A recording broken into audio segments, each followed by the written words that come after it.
Greetings from Tokyo, my dear friends. This is Daisuke, and I very much hope that this video finds you well and in very good spirits wherever you are in the world. And today, if you don't mind, I would like to continue on with our casual chat and conversation with regard to the Friday the 13th films, and specifically this film from '89, which is Rob Hedden's film Friday the 13th Part 8, Jason Takes Manhattan. And this happens to be the Blu-ray from that awesome Scream Factory box set that was released a couple months ago. So I strongly recommend it if you haven't gotten it. So it's really great. As with the rest of these videos, this discussion is not meant to be a review or anything of that sort. It's just meant to be a very casual chat about my own experiences with this film growing up. And also I will be speaking about specific plot points, so just again for your information. So I suppose I can start this conversation in earnest by just commenting a little bit about when this film was released, or immediately prior to its release in the late 80s.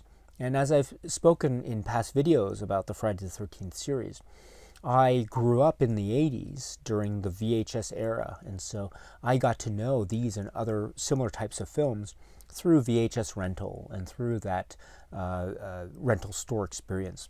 And there was no internet back in the day, of course, and so a lot of the news was usually through maybe movie magazines like Fangoria and the like. And one of the things that ended up being news one day through some set of circumstances is that there was news that a new Friday the 13th film was coming, and it would be Part 8, and the title would be Jason Takes Manhattan. Now, as a kid, growing up, watching these films and getting this news at the time, again, this was before we actually saw the film, but getting this news that this 8th film would be coming, this was really exciting. I remember I and my close circle of friends were so excited about this. And it was a fascinating premise too, because the title, Jason Takes Manhattan, I mean, that suggests so much. And that's probably one of the things that I think is often considered to be an ultimate criticism of the film. Its title and what it suggests versus what it actually delivers. And I'll get to that momentarily. But needless to say, the title, Jason Takes Manhattan, is a fascinating, alluring one that I think generates a lot of curiosity and a lot of expectation, rightly so, because here we have this, now he's an iconic figure, Jason Voorhees, and Jason Takes Manhattan. I mean, the possibilities are limitless as far as what will happen if Jason ends up in New York City. What's going to happen? I mean, that's like when worlds collide type of situation there. So, needless to say, right? This premise generated by the title alone, I think is very wonderfully. It brings up a lot of curiosity and excitement, and I was certainly very excited when I heard the news. And then when I saw the film through VHS rental, I remember enjoying it.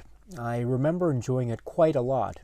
I do also remember that even back then, many years ago, and I was still a kid, I remember thinking to myself back then, yeah, this was a lot of fun, though it doesn't take place all in New York, like maybe one would have been led to believe based on a reasonable interpretation of the title, Jason Takes Manhattan. He doesn't really take Manhattan.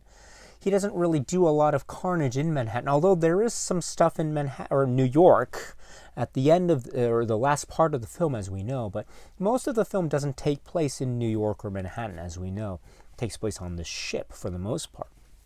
But we do get the New York stuff, and I didn't really think about it at the time, but now watching the film and looking back in retrospect and seeing the New York scenes, it's a really interesting way to depict New York. Again, this is New York in the 80s or in the late 80s, and so perhaps it was a different time to say New York of the 21st century. But in any event, this is New York that is, it's like Times Square and everything else, and so the everything else is almost depicted like a kind of wasteland, a danger zone, something like out of maybe Escape from New York or Mad Max or something like that. But in any event, we have this depiction of New York for the final part of the film.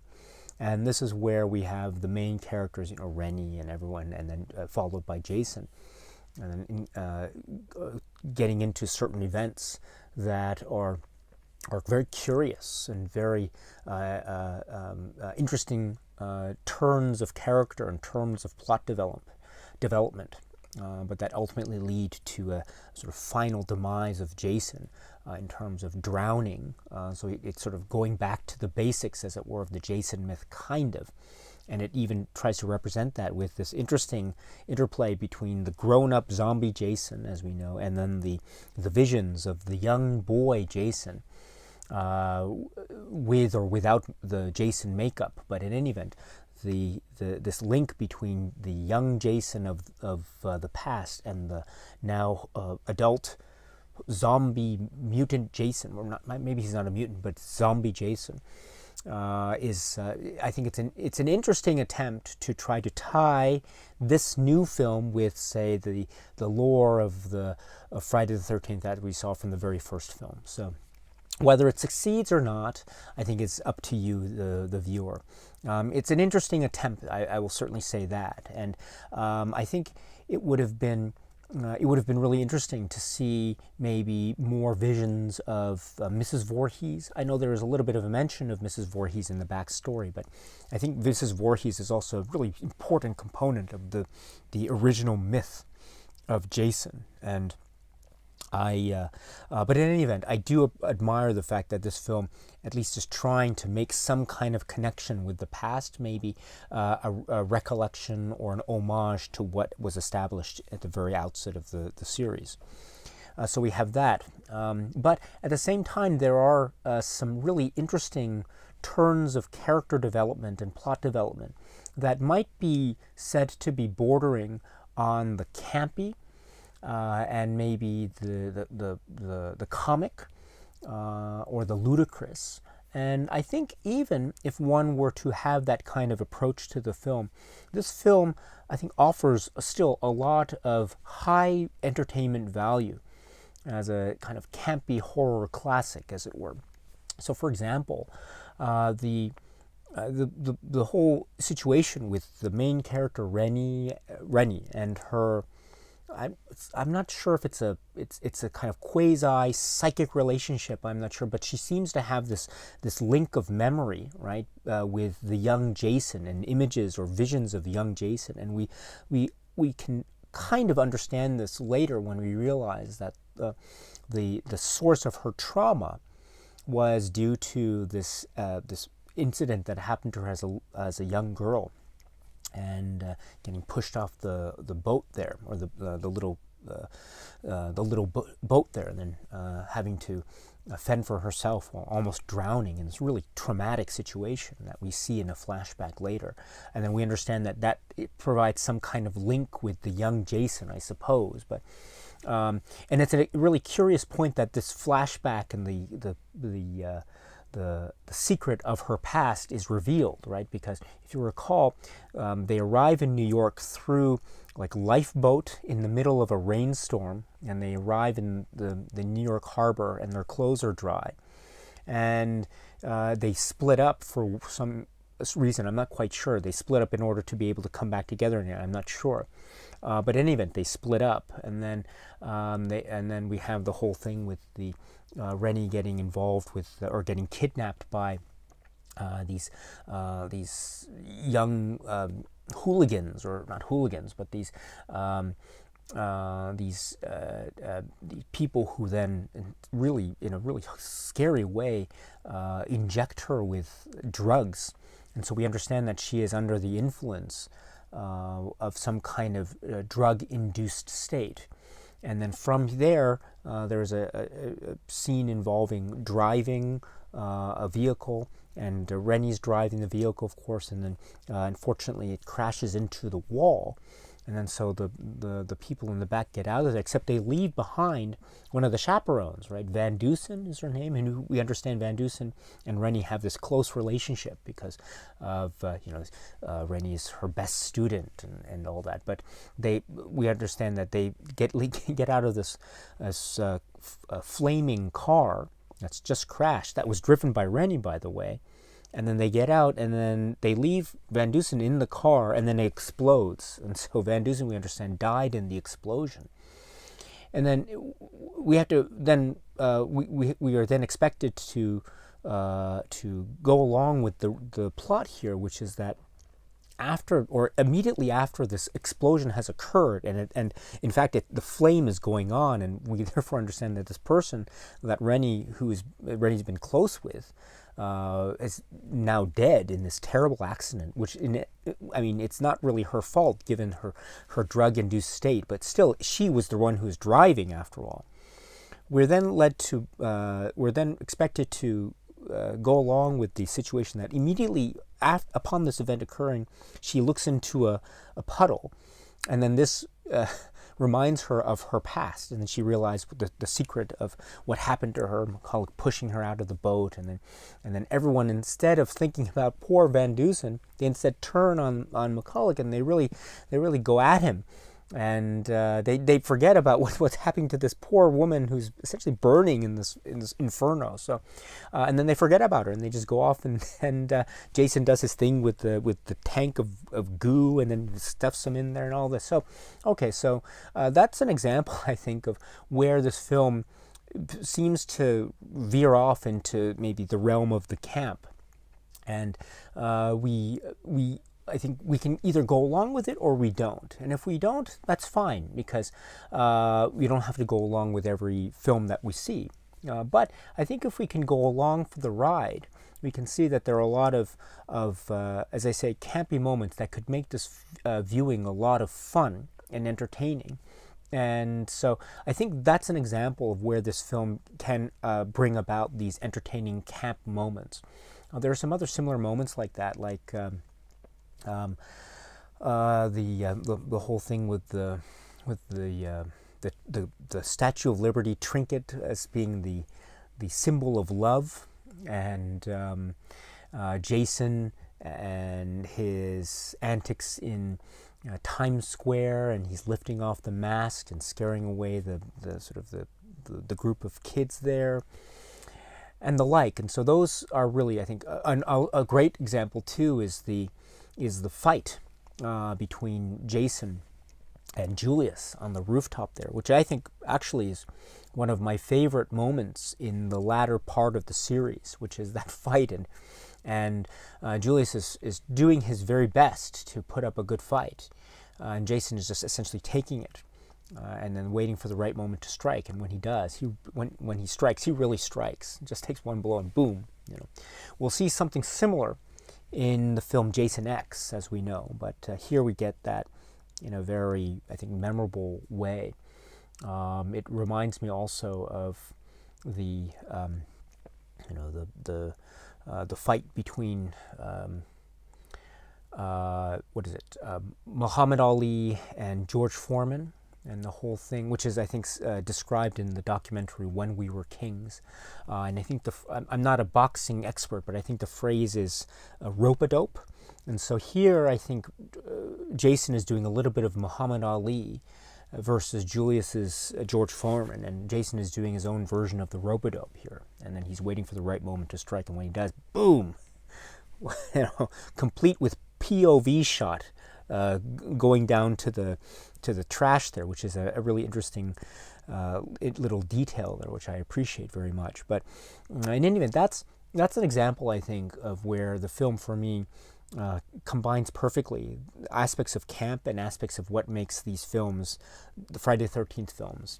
And Jason is this formidable force that essentially can't be stopped. And if you try, you're just going to get pummeled. And so especially in the form of Kane Hodder's Jason, which is like this. It's a great performance because it's like this big, beefy bodybuilder frame, physical frame, and you can tell the body language in that he's really into it. And so when he goes for it, he really goes for it. And boom, you see it in that scene. And so I love this as a great encapsulation of the Friday the 13th, especially during the latter stages, and the fact that this film specifically has this camp value to it. So I think it's all in that particular moment, actually. So I like that moment very much.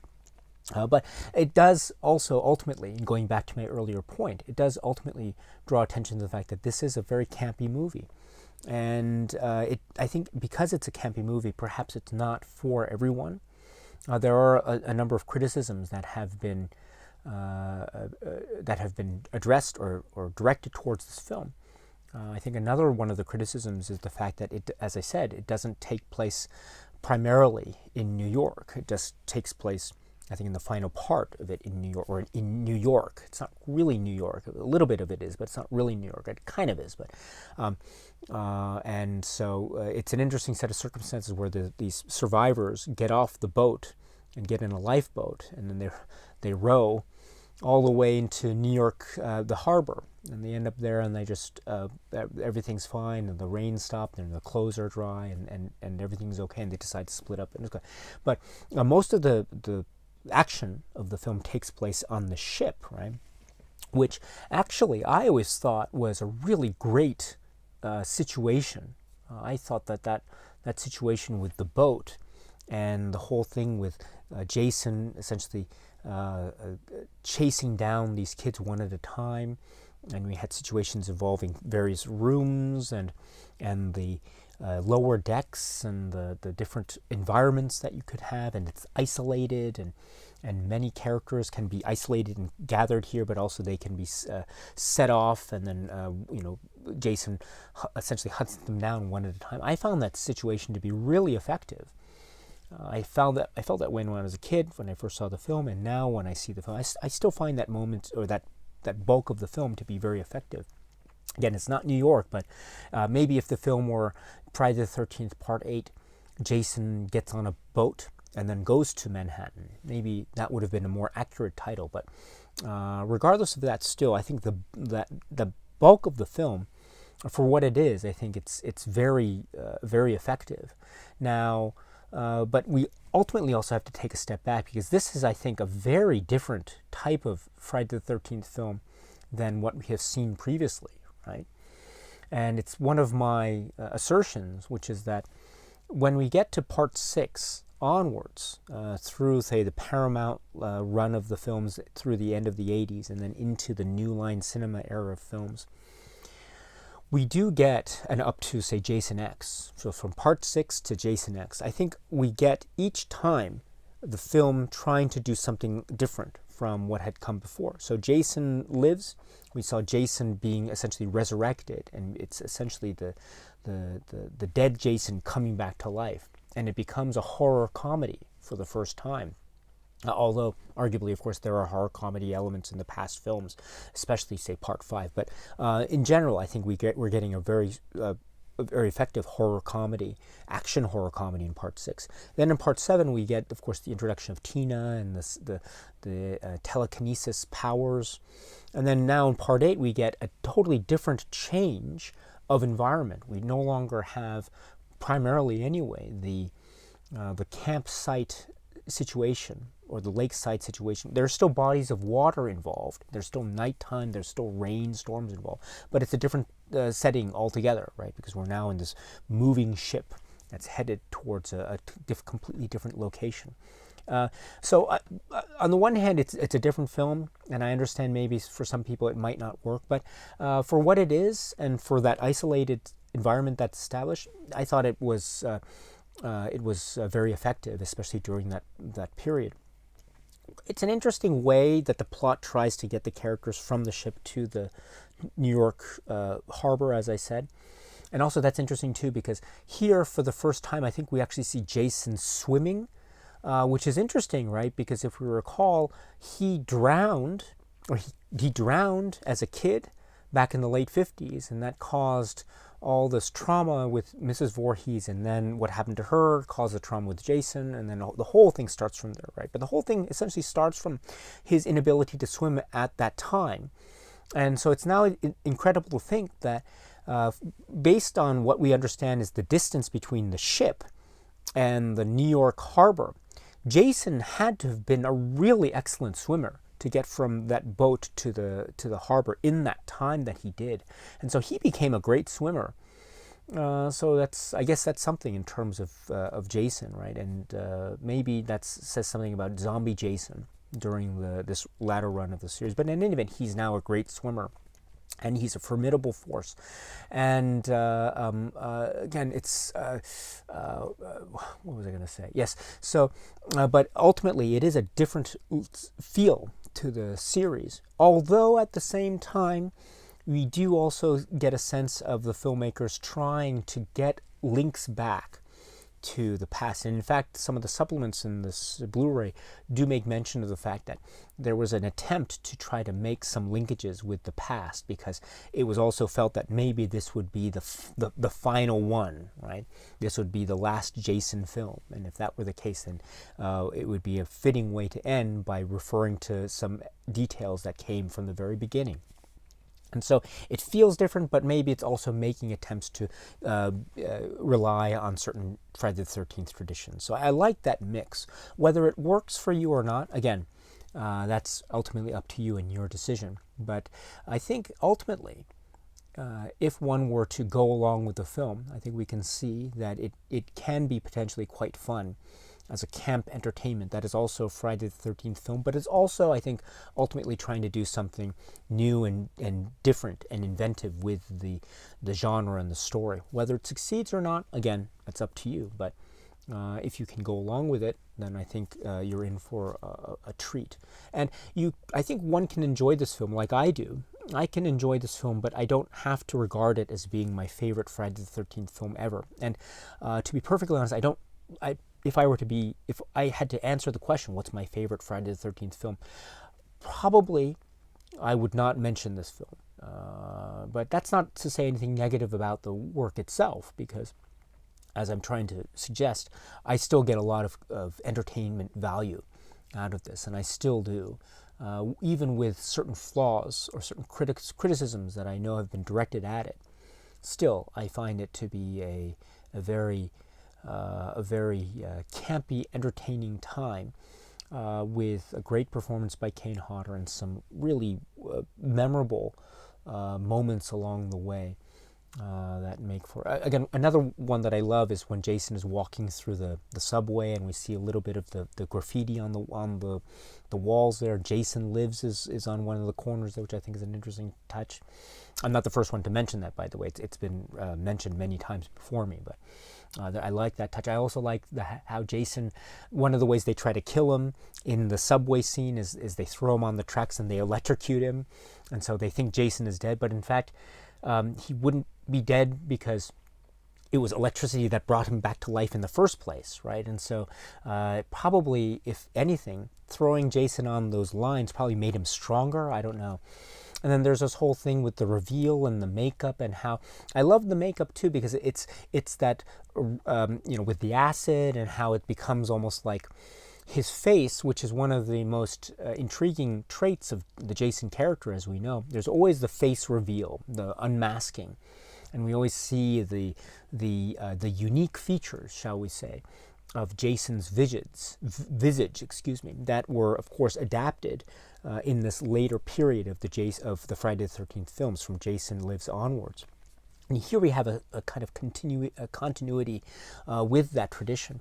Although I must say that once the acid is applied, and we see the unmasking, I think we see there's almost a childlike look to the zombie skull application, which I think is a very maybe subconsciously effective way to link back to young Jason. I don't know if that was the intention or not, but whatever the intention was ultimately, still, I think the final effect, what we see, at least from when I watch it, my reaction to it, I think is something almost like a childlike Jason, even in this zombie makeup appearance. So I do like that attempt to link back to the past.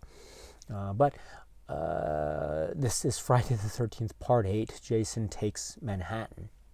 Again, it may or may not be your cup of tea, but and it may or may not be the best Friday the 13th film ever. I'm not sure if it is, but it doesn't have to be in order to still be a fun and entertaining time, potentially anyway. And so that is my general discussion on Friday the 13th, Part 8, Jason Takes Manhattan. Okay, my friends, so that's it for now. So until we meet again, please be happy and healthy and well, and please keep on watching a lot of great, great movies. Thank you so much, as always, for your time. I very much appreciate it. Stay strong, stay safe, and cheers.